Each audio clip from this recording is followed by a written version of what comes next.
So here's the question. How do you go from this to this?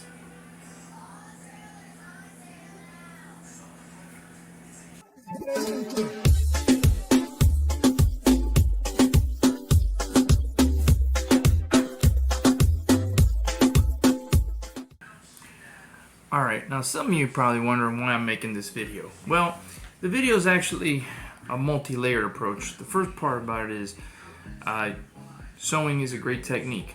This one is actually mainly for us guys. There's nothing wrong with knowing how to sew, boys. You know, the best upholsterers are guys, and each one of them has an industrial sewing machine. That's not what I'm using here. I'm using a World War II era antique sewing machine, but it gets the job done. But it is a skill that you should have in your repertoire in case the world ends. Let's be real. Also, it's cool to make your own shit. Halloween is right around the corner, and isn't it better and more satisfying to make your own costume or make something that you want to wear? Or how about this? How about even if you buy something that you find, but you can make it just a little bit better, just a little bit better. Why not? Do it. Screw it and do it. So that's number one. So this is really about the basics and fundamentals of how to sew using a sewing machine. I'm not going to give this any particular label like I do with car stuff, okay? This is a little bit different. There's a lot better people than me when it comes to this. But hopefully just seeing a guy behind the sewing machine is a little bit of an inspiration to go out and do your own shit. Yes, for those of you who wonder where I learned this, Grandma, God rest her soul, taught us during summers. Anyway, the other approach to that is, of course, did you ever wonder if you live in a warm weather state like I do, when you live in the Sun Belt like me who lives in Florida, why is it that sleeveless shirts cost as much or more than regular shirts? It baffles my mind. So I say, make your own damn sleeveless shirts. Now, if you like the raggedy look where you just cut shit off and let it go, well then, hey, more power to you. The only problem with that is once you start tugging at it, you will rip it and you will have a much bigger shirt. Since part of my costume, just to give you an idea, because, you know, I am for life, okay?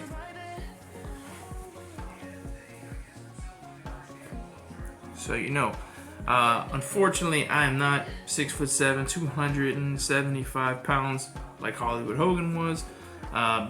Therefore, I decided to make a shirt that I'm gonna wear versus one that I'm gonna cut and wear like a Mike Tyson towel. So I'm not doing that, and I want it to last. Hence, making the seams, making it right, so you can wear it for many, many years to come. I got some shirts that are 20 years old, still going strong.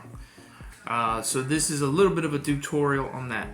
But make of it what you will, but this is how to do it yourself.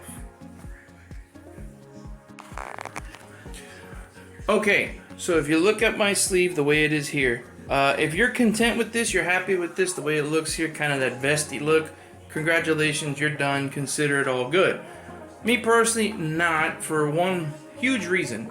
If you look under my armpit right here, okay, that seam, especially with this shirt that does not have the double seams, like I was saying before, two pieces sewn together, can and will rip. At any given time, you slap that shirt on and rip, and now you got huge, really huge armholes. So what do? You create a seam. Now, where that seam goes, that's completely up to you. I personally just probably would just take about an inch off, maybe about right there. It's going to give you a cleaner, tighter look. You might want it to be more like a traditional tank top, kind of up here. That is completely up to you. That's how you want to do it. You can do it one of two ways. Very simple. Use a pattern. Means grab one of your old shirts that you like the way it fits and use it as a pattern. What else? Well, and you're probably thinking, well shit, what do I do? Use chalk. Or what you do is use this guy. This is tailor's chalk. This is what tailors use when they're hemming your pants. So take this guy here, go ahead and just draw the lines the way you want it done. Now I do warn you, bit of warning. do not, or at least try your very best, not to cut until you are absolutely done and sure of your work, because you will screw up being a rookie. No question about it. Even professionals screw up from time to time. Your old boy Reverend C screws up. It is what it is. So unless you're sure, exactly sure what you want, do not cut. What I would suggest is go ahead and make your seam, then once you're happy with it, cut it. Now, single seam, double seam, again, that's gonna be up to you. I would suggest double seam. It's gonna be cleaner, nicer, and it will also prevent, when you wash it, when you stretch it out, it's gonna prevent you from getting, kind of wrinkled ripples. Even though, yeah, you can kind of iron it out, but it's gonna come back every time. So let's go ahead and jump on the machine and stitch this sucker up. All right, so where do you start? You start with your shirt, okay? And what I like to do is find the bottom of the seam right here. So the sleeves are usually, here's one that I've taken apart from another shirt, okay? Sometimes sleeves, you're gonna have two seams. Usually that's gonna be the bottom, okay? Usually. Let me get the junk there. Okay, sometimes be careful when you do this, because this is the seam for the sleeve, and sometimes you'll have shirts that are actually two-piece, and you'll have a seam that's more like a cross versus more like a T. So what you're gonna do, my opinion, the easiest way, there's two ways. There's an easy way and there's a less easy way, okay? You get yourself one of these guys. This is a seam reaper. You can find one of these at the dollar store, probably. I don't know why they still call it the dollar store, Dollar Tree. It should be the $1.25 tree, but get one of these guys. If you can't find them at the Dollar Tree, you can get these at Walmart at like a couple bucks. Next case, if you don't have one, good old-fashioned X-Acto knife. Just be warned when using X-Acto knife. Remember, if you look at this on the seam reaper, it's really not gonna hurt me. This is definitely gonna hurt me, number one. So if it hurts you, it slices through fabric like nothing. So if you're cutting seams, you could damage your fabric using an X-Acto knife if you're not careful. If you do, hopefully you have enough that you can fold over, make a nice little seam. If you're not going to do that, then you're gonna have to sit there and spot stitch it by hand.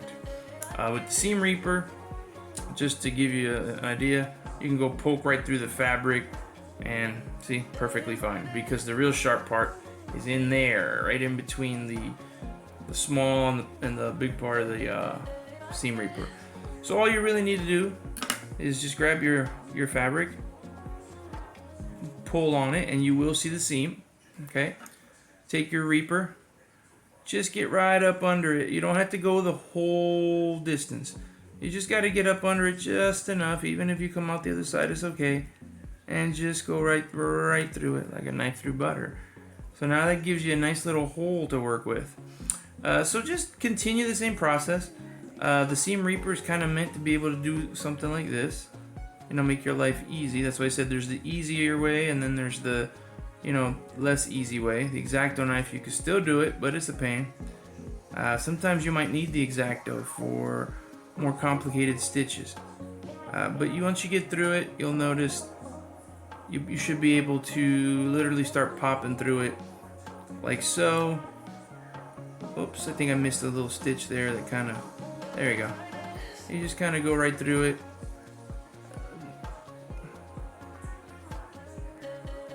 This is the time where you're like, man, I want the X-Acto, because this is one of those stitches that I mentioned. It was kind of a tough one. It does happen, no biggie.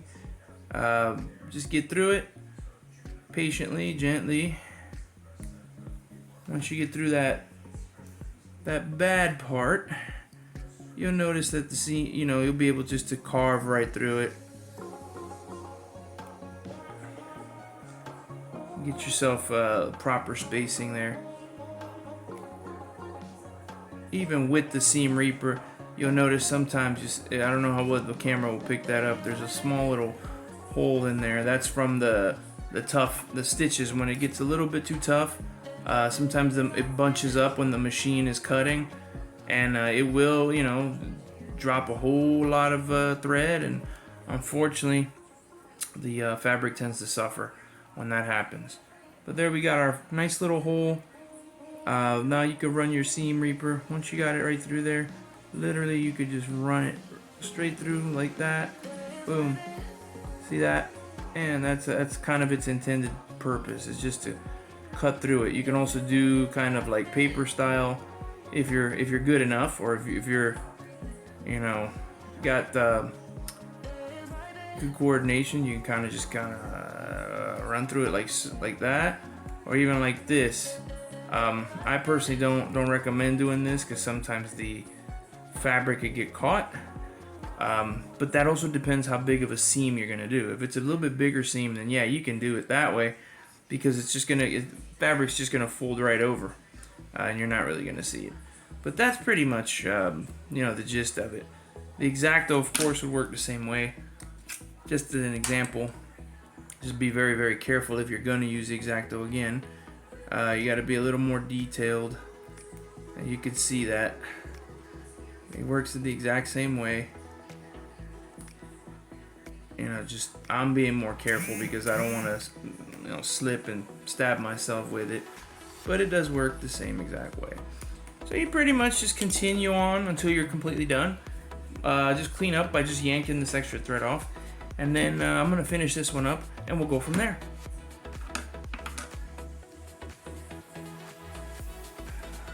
Okay, I am not gonna do a class on how to set up a sewing machine because this is an antique sewing machine. If anybody's curious, I can tell you how to do it. This happens to be a new home sewing machine. Let me take a look real quick. I gotta lift and see. It's a Type F. Just happens to be what I'm using right now. I just restored it, brought it back to life, and it is working. This is a World War II era machine. It is about 80, 81 years old. It's a Type F new home. Basically, it's a knockoff of a free Westinghouse. This is a bit of a cheap machine for its time, but it still works well. This is a motor-driven machine. It is not a belt-driven machine like a Singer.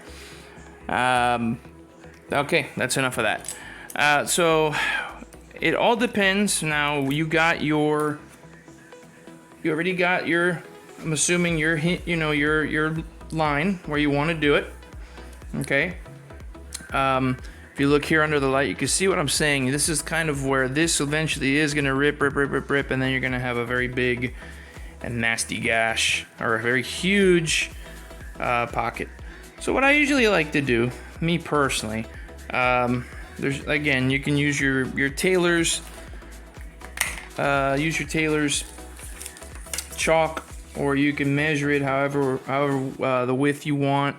Just remember, anything past an inch now, you may have to at least slit that bottom so that you can be able to do a seam correctly, because then you'll have to do it after the fact.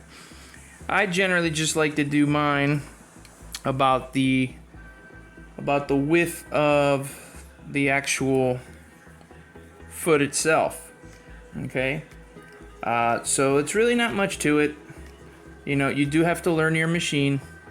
In the case of this particular one, the needle rotates clockwise. Singer machines tend to rotate counterclockwise, just so you know. And again, I'm not doing a class on the machine, but I'll go ahead and just drop it. But clockwise is when I'm turning the wheel here to start my stitch. You know, just turning it clockwise. Singers turn counterclockwise for the most part. So this is the part that takes a little bit of practice, okay? This is kind of where I'm going with it, okay? And you want to be consistent. It's okay to take small strokes. I usually start on this side of the big stitch because this particular machine, you know, has a hard time getting over the bump sometimes, and it's easier to feed it forward. So right here, this is pretty even, okay? You want to be careful with this fabric. You don't want to like triple stitch the second seam. And you're just gonna, like so. okay? And you've literally just ran a couple inches. Let me go ahead and do just a little bit more. Now, if you're really good, then this video is not for you. If you're used to doing this kind of stuff, this video is not for you. The reason I did this video, well, my kid asked me to, number one, and number two is because it is October. We are going into Halloween, and this is actually going to be part of my costume. So I'm going to go ahead and just do this one stitch here. And you just go ahead and just follow along. You can eyeball it, it's fine if you like that. Just keep in mind that the edge of the fabric loves to fold over. That becomes a lot more important when you are doing the second seam, the inner seam. That's when you really got to watch it, because you don't want to like triple stitch it. And when I say is basically, the fabric is folded, but now you got an extra part here, so it creates wrinkles and it looks like crap. So I'm just going to finish this little stitch here just for the camera.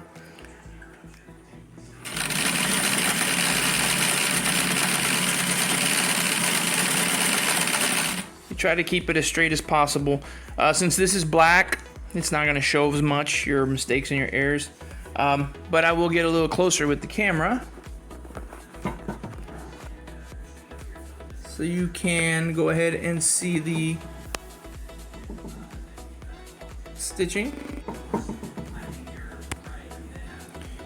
You can see this is a single stitch machine, so it's nothing fancy, nothing pretty. This is how it looks like from the other side. Like I said, you can barely see it, which is a nice part of black. I'm gonna go ahead and finish that stitch. I'm gonna finish it all up so you can see what the finished product looks like. Always remember, do not be afraid of your machine, but just respect it. Respect the needle. If you're not paying attention, man, your finger can run away from you and get caught under that little foot there, and yeah, you're gonna be hurting big time. My grandmother, God rest her soul, would occasionally catch herself with it, and she was a career seamstress and did it for decades, and she would still once in a while nail herself because she's just not focusing on the task at hand.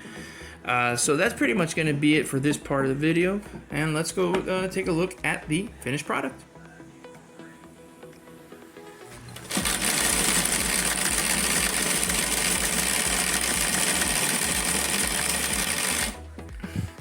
Okay, we are done. Go ahead and cut your strings. All right. Now what I would do is, before you do anything else, let's check our junk, our strings. Okay. When you get little things like this, these happen. You can iron these out. Okay. It's not too bad. As you can see, that's a pretty clean seam. Okay. Look for your strings. Let's go ahead and put the machine back. Here's more junk. Okay. So in order to, you're gonna have a lot of this little extra shit. What you need is a BAS, and I got a BAS. Big ass scissors. You don't need to have a big ass scissors to do this, but what you do need is some sharp scissors to get all the extra junk off. Now, what this part here is up to you if you choose to do this. You don't have to, but you can. And what I'm gonna say is remove the excess. Okay, if it's this much, it's really not necessary. It is a little bit neater if you do.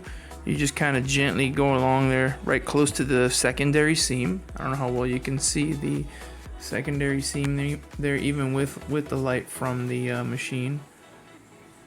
Okay, you can see the two seams there, 1, 2. Just go right along the seam and cut off the excess fabric. If what you did was shrink it a lot, it's necessary. If you sewed even tighter, then you don't need to do it at all. In this case, I'll probably do it just because I'm used to doing that kind of thing.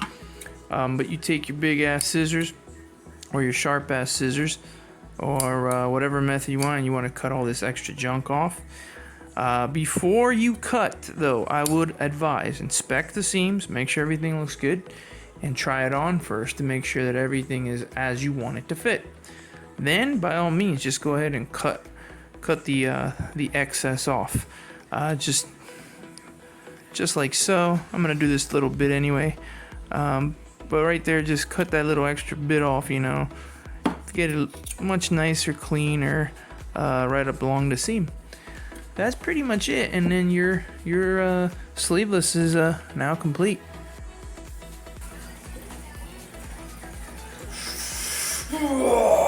And the only thing left is but the hair dye, brother. That's it for today, dudes. Let me tell you something. Hey, that's the best I can do. But that's it. Now, all ready and all set for Halloween. But yeah, only thing left, brother, is the hair dye and, well, I guess the spray tan. But that's all she wrote. So as always, this is your boy Reverend Steve, reminding you to click like, subscribe, comment down below. Let me know what you think. Happy Halloween to everybody out there. I hope you learned something new. And what you're gonna do, brother, when you get behind that sewing machine and make your own shit for yourself, dude. Stay safe. Be kind one to another. Peace out.